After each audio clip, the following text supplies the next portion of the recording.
After a terrible car accident, I called my husband and asked him to pick me up from the ER. He texted back, "I'm at lunch with my female best friend. I can't just leave." I replied, "Okay." What the police officer said when he walked up to their table made him wish he hadn't left me waiting. My name is Claire Morgan. I'm 32 years old. And the day everything in my marriage shattered didn't start with yelling or fighting. It started with the sound of twisting metal and my own heartbeat pounding in my ears. The rain had turned the road slick, and when the truck beside me swerved unexpectedly, my small car spun like a leaf caught in a storm. I remember the screech of tires, the violent jolt, and then silence so loud it felt unreal. By the time the paramedics pulled me out, my hands were numb. My hair was stuck to my face, and I could barely tell if the shaking in my body was from the crash or from pure fear. When they wheeled me into the ER, the bright lights burned my eyes. A nurse asked gently, "Is someone coming for you?" I nodded automatically because that's what a married woman is supposed to say.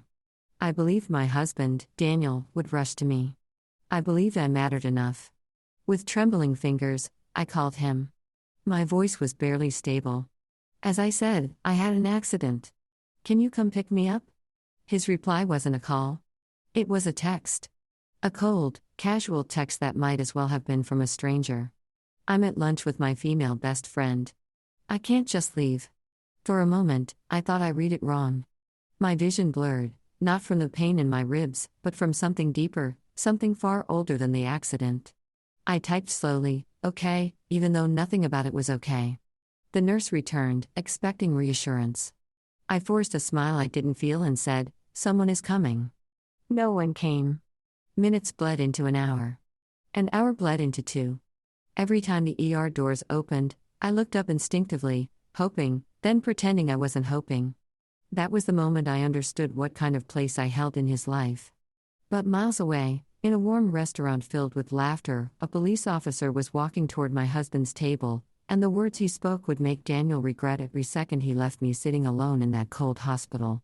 I sat on that air bench with a thin blanket around my shoulders, the kind that keeps you warm for only a moment before the cold finds you again. My fingers kept brushing the bandage on my arm, tracing the rough edges just to remind myself I was still here, still breathing, even if I felt half erased. Around me, families moved like little worlds of their own. Husbands guiding wives by the elbow. Daughters holding their fab coats. Friends rushing in with worried eyes. Every time the doors opened, hope jumped in my chest before reality slapped it back down. Daniel wasn't coming. He was choosing someone else again. It wasn't the first time. Not really. His female best friend, Leah, had always been harmless, according to him. Like a sister. Don't be insecure. She needs me.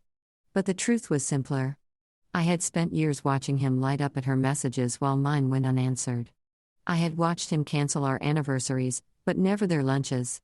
I had watched him defend her tears while dismissing mine. And now, sitting here, bruised and alone after a crash that could have killed me. It hit me like another collision. This was a new behavior. This was the pattern. A nurse eventually sat beside me, her voice gentle. "You're shaking, sweetheart. Are you sure no one can come for you?" I opened my mouth, but nothing came out. The shame was a weight I could barely hold. I hated the idea of explaining that my husband had chosen a social lunch over my life. So, I whispered the only lie that made the pain quieter. "He's on his way." But inside, something was starting to crack. Something old, something tired. Meanwhile, Daniel was laughing at a table across town, clinking glasses with Leah like the world was gentle and uncomplicated. But fate has a habit of delivering messages at the perfect moment. Because while I sat alone in that hospital hallway, a police officer stepped into that same restaurant, scanning faces, checking names from a report taken at the accident scene. And when his eyes landed on Daniel, everything began to shift. While I sat in the ER hallway, tracing the lines of the tiled floor, unaware of anything except the dull ache in my bones and the sharper ache in my chest, the universe was already setting the next scene in motion. Across town, the restaurant buzzed with warm chatter and clinking silverware. Daniel always chose places with dim lights and soft music, the kind of places where he felt important, admired, seen. And sitting across from him, as usual, was Leah, tilting her head, laughing a little too sweetly, brushing her hair back in that slow way she knew he noticed. Daniel checked his phone once, not to see if I was okay, but to silence the notifications so it wouldn't interrupt their lunch. "She'll be fine," he said casually, slipping the phone face down on the table. Layla smiled, relieved to have his full attention again. This was their rhythm. Her adoration, his eagerness, and my place always somewhere behind both of them. But fate doesn't care about rhythms. It only cares about truth. Just outside the restaurant, a police cruiser rolled to a stop. Officer Ramirez stepped out, holding a small notepad filled with details from my accident report. He wasn't looking for trouble. He simply needed a witness statement from the spouse listed on file. The hospital had tried contacting Daniel after the paramedics noted his number, but he never answered. Now it was the officer's turn. He walked inside, eyes scanning the room. The hostess pointed toward Daniel. "He's been here a while," she whispered. The officer noticed the half-eaten dessert, the wine glasses, the relaxed posture. The kind you have when your world feels safe. He approached the table slowly. "Excuse me, are you Daniel Morgan?" Daniel blinked, confused. Yes. Is there a problem?" Officer Ramirez lowered his voice, but every word carried weight. "Sir, your wife was in a serious car accident. The hospital has been trying to reach you. She's been waiting for hours." Leia's smile collapsed. Daniel's face drained of color. And for the first time in years, he realized something he had never once considered. I had finally stopped waiting for him. But now the world had stopped waiting for his excuses. Back in the ER, I sat with my hands clasped so tightly that the bandages crinkled. I didn't know what was happening at that restaurant. All I knew was the hollow feeling in my chest, a quiet certainty settling like dust. This was the last time I would ever wait for Daniel to choose me. A nurse handed me water, and when our eyes met, she seemed to understand more than I said. "You don't deserve to be sitting here alone," she whispered.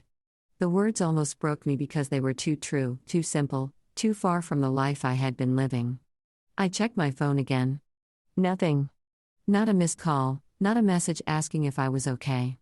Only the earlier text, cold as winter air. "I'm at lunch with Leia. I can't just leave." I realized something painful but freeing. I had been making excuses for him for years. Every dismissal, every forgotten promise, every time he put me second, third, or last, I had smoothed it over with love. He never returned with the same weight. The accident didn't break anything new. It only exposed what had been cracked for a long, long time. When the hospital discharged me, I requested the fastest release they could legally give. I didn't want pain meds. I didn't want a wheelchair escort. I just wanted out. The cold evening air hit my skin like a wake-up call. Instead of calling Daniel again, I opened a ride-share app and requested a car myself. As I waited outside under the flickering street light, the truth settled deeper into me than any bruise. If someone truly loves you, you never have to convince them to show up. On the ride home, the driver glanced at me through the mirror. I must have looked fragile, seat belt trembling against my sore ribs. But my voice was calm when I said, "Just take me home." Outside the window, lights blurred like watercolor. And for the first time, I didn't feel guilty about the silence between me and my husband. I wasn't abandoning my marriage. I was walking away from a lie. And this time, Daniel would feel my absence long before I ever needed his presence again. By the time I reached home, the bruises from the accident felt tender, but the bruise on my heart felt older, as if it had been there long before the crash, just waiting for me to notice. I moved slowly through the house, taking in every detail. The photo frames he always angled toward himself, the throw blanket Leia had given us that he insisted on displaying, the scent of the cologne he wore only on days he met her. None of it felt like mine anymore. None of it felt like ours. I sat on the edge of the couch and whispered into the empty room, "I deserved better than this." And for the first time, it didn't sound like a wish. It sounded like a truth. I didn't cry. I didn't scream. I didn't wait for him to walk through the door with too late apologies. Instead, something clear and calculated began forming inside me. Not revenge and anger, but revenge and clarity. Revenge that comes from finally choosing yourself. I unlocked my phone and opened my social apps. I posted a simple update on my story home from the ER, grateful to be alive. No mention of Daniel, no blame, nothing dramatic, but people who loved me, friends, Co-workers, even my cousin who barely checks messages started replying instantly. Are you okay? Where was Daniel? Do you need anything? Should I come over? Accident? What happened? I didn't answer any of them. I didn't have to. Their questions became the mirror Daniel avoided. Next, I texted my closest friends and invited them over for dinner the following evening. I wanted laughter in the house. Real laughter, not the rehearsed kind my husband and Leia shared over wine glasses. Before going to bed, I made one more move. I messaged Hila's longtime boyfriend, the one Daniel always pretended didn't exist because it made things inconvenient for him. I kept it polite. Just letting you know I was in a car accident today. Daniel was with Leia for hours. No accusations, no commentary, just truth. And truth, when revealed at the right moment, can be sharper than any blade. My revenge had begun. Quietly, cleanly, and with the one thing Daniel never expected from me, strength. The next morning, I woke up with soreness rippling through every muscle. But for the first time in years, my mind felt steady. I moved slowly, making coffee, touching the counters, studying the quiet of my home. It's strange how silence hurts when you're waiting for someone, and how peaceful it becomes when you finally stop. I showered, dressed gently to avoid the bruises, and prepared myself for the day ahead. Because today, I wasn't going to stay silent anymore. Daniel and I ran a small family business together, something I built with my own hands and something he liked to claim credit for. And I knew exactly where he'd be at 9 a.m. the staff meeting. So, I walked in, chin lifted, bruises lightly concealed, but strength radiating through every step.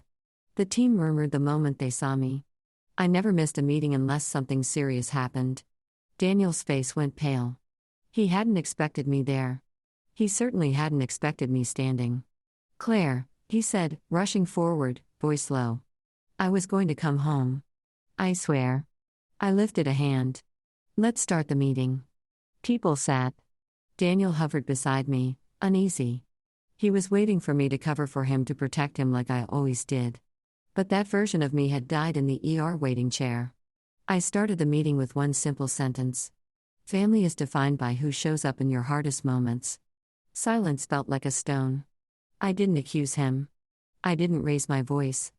I didn't mention the accident or the hours of abandonment. I didn't need to.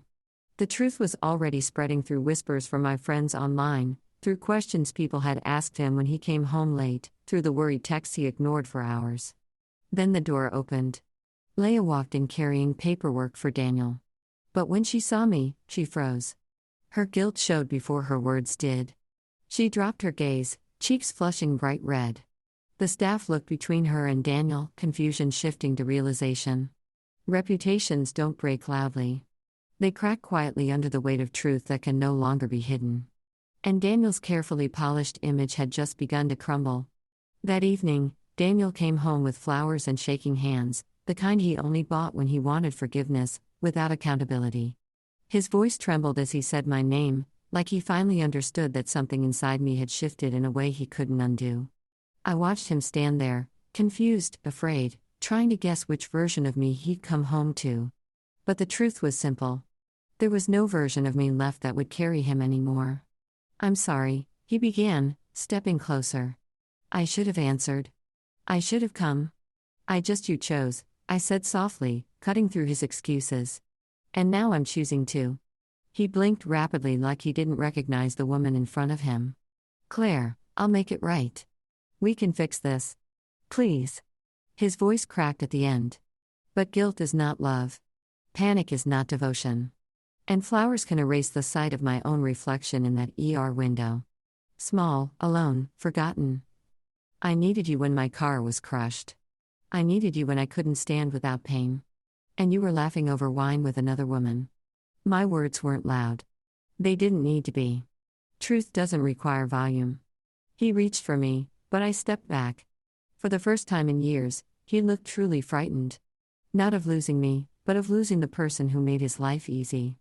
He tried again. Tell me what to do. You don't get to fix this, I said. You don't get to rewrite what happened. You abandoned me, Daniel, and now you're facing what you built. His shoulders collapsed. The silence stretched thick with the understanding that I wasn't bluffing. I wasn't dramatic. I wasn't punishing him. I was done. I grabbed my coat and keys. I'm going out, I said. Where? He whispered to people who actually show up. I walked out without looking back. The night air felt cold but honest. I got into my car and drove toward a place where laughter waited for me. A place where my friends were gathered, ready to celebrate the strength they always knew I had. Daniel had chased comfort. I was choosing freedom. A few months later, I found myself standing in the same place where everything had started, beneath the soft glow of the garage lights at our business, sorting through old invoices and photographs. But this time, I wasn't shaking, bruised, or waiting for someone to choose me. I was steady, certain, whole. My life didn't snap apart after the accident. It quietly reassembled itself into something stronger, something mine. Daniel still tried now and then. A message asking if we could talk. A letter left on the counter. Flowers on random Tuesdays. But every attempt felt like a stranger trying to undo a story he never took the time to read. I didn't respond with anger. I didn't respond with hope. I simply didn't respond because peace speaks louder than explanations. At the business, the staff began naturally turning to me with questions, decisions, ideas. Not because Daniel had stepped back, but because I had stepped forward. People trust those who show up. And I had shown up for them long before I learned to show up for myself. Meanwhile, Leia's situation changed, too. Her longtime boyfriend confronted her with the message I'd sent. Lies unraveled, trust dissolved, and suddenly the lunches didn't look so innocent. She stopped coming to the meetings entirely. Her smile faded from the edges of our lives. Daniel had lost the illusion of loyalty he'd clung to for years, and he had no one left to blame for it but himself. One afternoon, as I stood outside watching the sun dip behind the building, Officer Ramirez passed by. He recognized me instantly and paused. "You look better," he said quietly. "Stronger." "I am," I replied. He nodded with a small smile, the kind given when someone has witnessed your lowest moment and now sees you standing taller. That evening, I drove home alone, windows down, cold air filling the car. No bruises, no waiting, no silence that hurt, just peace sliding into the empty spaces where pain used to live. And as I stepped into my quiet house, I whispered one final truth into the soft light of my new life. Sometimes the real revenge isn't destroying someone. It's finally choosing yourself and never looking back.